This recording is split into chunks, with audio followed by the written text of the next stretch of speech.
અભય થઈને નિષ્પક્ષતાથી નિરપેક્ષ રીતે વાસ્તવિકતાનો અરીસો રૂપી સચોટ માહિતી લાવતો સત્યની સાથે અભય times.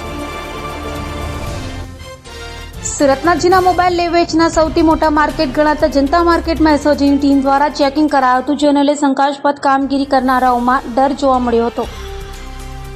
Surat police commissioner Anupamsinh ગેહલોતના આદેશથી સુરતની સ્પેશિયલ ઓપરેશન ગ્રુપ એટલે કે એસઓજીની ટીમ દ્વારા સુરતની જનતા માર્કેટ ખાતે આવેલ મોબાઈલ બજારમાં ચેકિંગ હાથ ધરવામાં આવ્યું હતું। જૂના મોબાઈલ ખરીદી અને વેચાણનું મોટું બજાર હોય, જેને લઈ ચોરીના મોબાઈલ પણ આ વિસ્તારમાં ભૂતકાળમાં પકડાયા હોય, જેને લઈ એસઓજીની ટીમ દ્વારા સઘન ચેકિંગ કરવામાં આવ્યું હતું।